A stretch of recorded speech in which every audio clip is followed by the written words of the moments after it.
Hello and welcome to another fun-filled episode of Movie Match Reviews on Facebook or YouTube.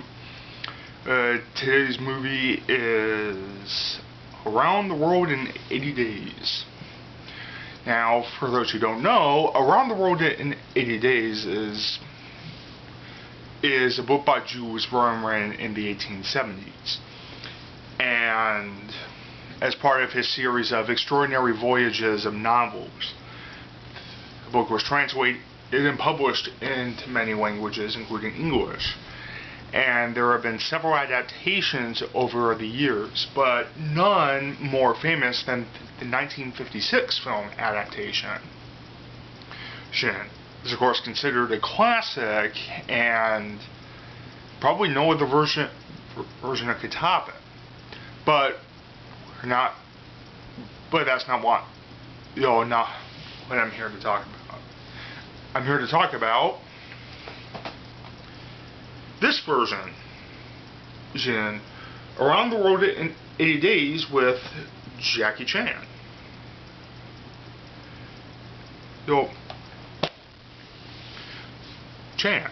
Well,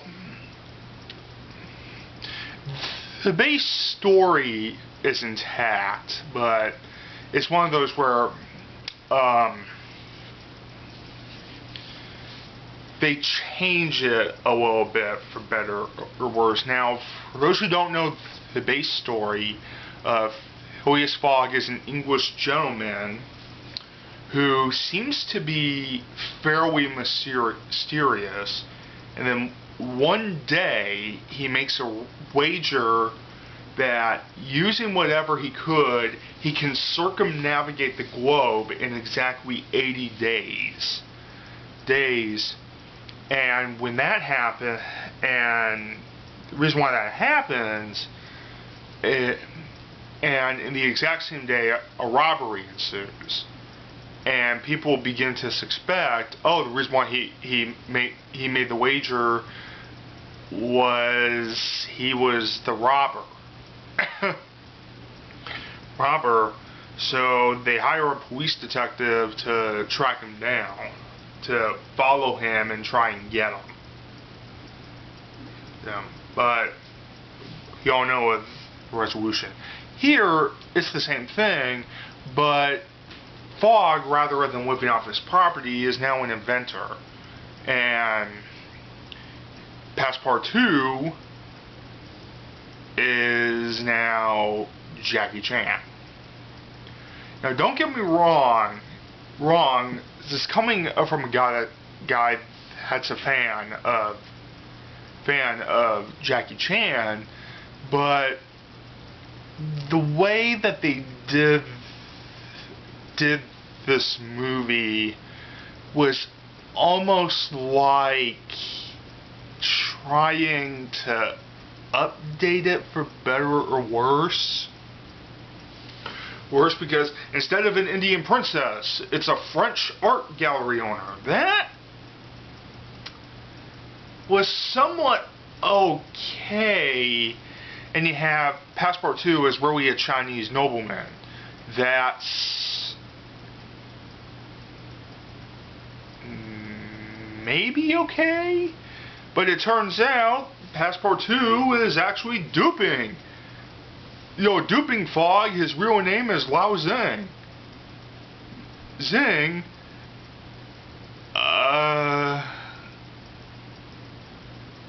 What? It's like the art gallery owner who teams up with them somehow knows.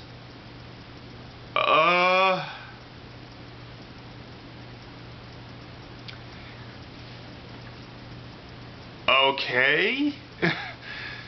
Some of that stuff almost, it's like, I'm not saying some of it was bad, but it's one of those where it's like you have the base story. That's fine if you want to change it up a little bit, but when you put in these conceivable plot points that are almost most predictable, where as soon as he finds out about his deception, of course he's gonna feel hurt and betrayed, and then splits off from the group to complete his wager. But the companion, the female companion, her somehow knowing that he's pulling a con that almost felt too much like a swerve. And I can kind of see why that they did that, because in the original and the book, she was an Indian maiden in the book, and once they got her out of India, she didn't really do anything that noteworthy. So I think when they made her,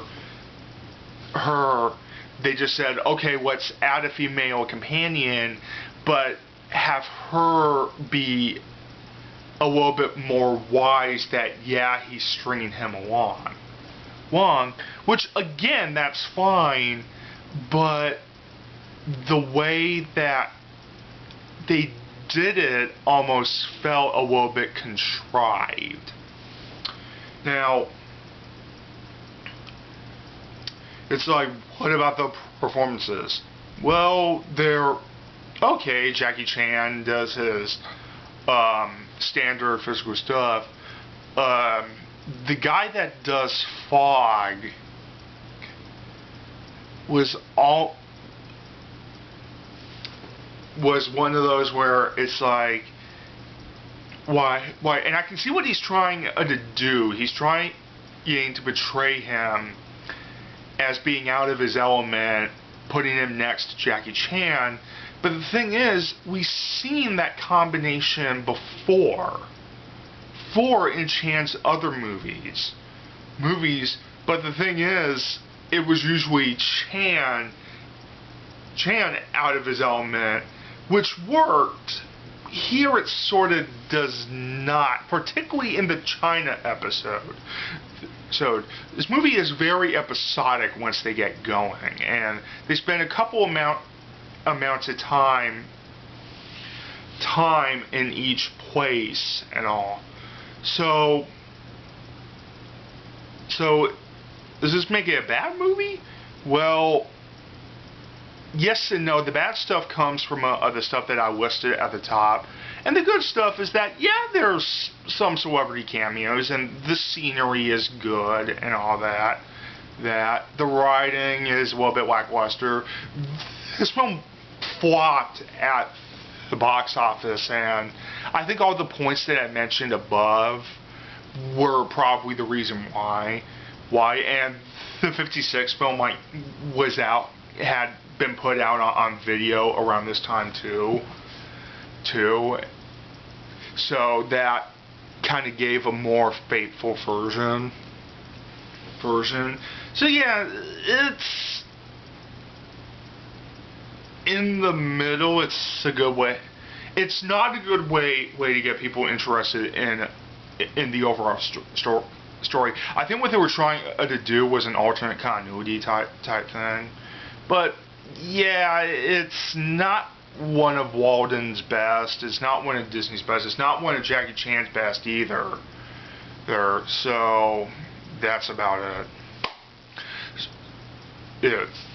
So that was the Disney version of Around the World in 80 Days. Check the channel for the previous stuff. The next one will be 56 versus 2004. So that's Movie Matt signing off.